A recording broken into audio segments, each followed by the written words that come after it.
Hello everyone, my name is Onyinye Favor and you are once again welcome to the Repositioning Podcast, where we talk about things that helps you become a better version of yourself. Yeah, so today I just want to talk about dealing with change. But before we get into dealing with change, I want to talk about or ask you to subscribe to my channel and click the like button if you enjoy watching what you're watching right now, and also click the notification bell so that you get notified when a video drops. All right, guys, today we are talking about dealing with change. Now, change can be sudden, change can be gradual. So, change can be positive, change can be negative, change can be in different ways. And I just want to briefly talk about how to deal with change. Now, number one thing is to prepare for that change. Now, if a change is expected, for instance, you've been working towards a promotion, I mean, it's been announced, you know that you are in the nomination list of people who are going to be promoted or person who is going to be promoted. It is upon you to prepare for that change. Obviously, what you're doing now will not be sufficient for that level that you're going to be going into. So it is important, it is imperative of you for you to prepare for that change. So whatever the change may be, this is just an instance, whatever the change may be, prepare for that change, especially when it is expected, especially when it is something you're anticipating. Yeah. So, number two is take some time to reflect. Now, this point can only work for situations where, I mean, it can work for positive, it can work for negative, but in a case where you are dealing with a loss, for instance, this is a loss of a loved one who has been a major part of your life, who has been, I mean, everything you do, that person has been involved.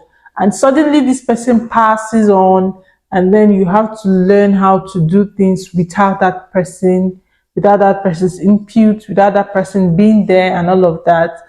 That is a change that needs you to take some time to reflect.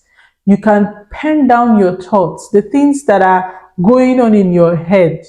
You can give it a voice and pen it down instead of trying to numb your feelings or numb your thoughts.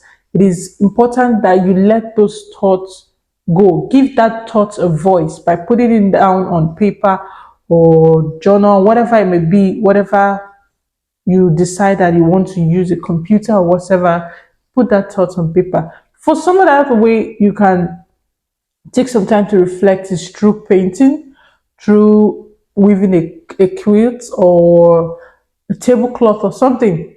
Doing something that just helps you release some of that pain. I don't want to say numb because it's not right for us to numb pain. I mean, just let it flow at that point.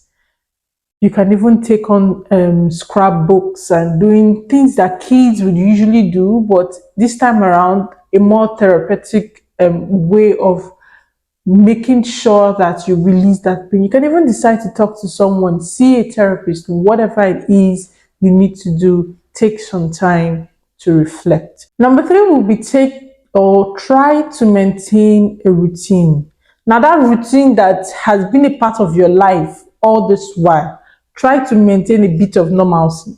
So, what I mean is, you're about to change into a new job, obviously, or maybe not new job, let's say a promotion or a new job promotion. Maybe things would not necessarily be done the way you've always known it, but try to maintain a bit of what you're used to. I mean, it might not totally be what you're used to, but just a bit to help you gradually become a part of that change, to adjust to that change. Try to maintain a routine. That's what I mean.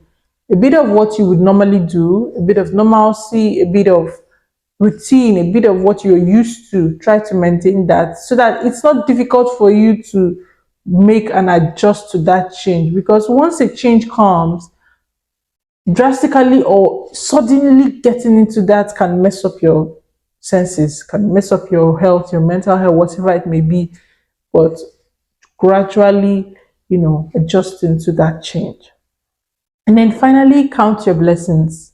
I mean, in positives, in negatives, in situations where you are expectant of something, but it's not coming your way. That is a time to count your blessings. I mean, sometimes we are often, you know, we stay on when we can't get something, forgetting that the things we have now, there was a point in our lives we didn't have them.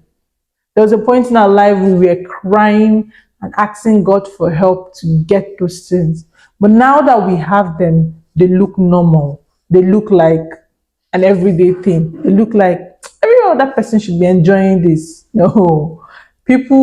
Most people are not enjoying what you would consider normal.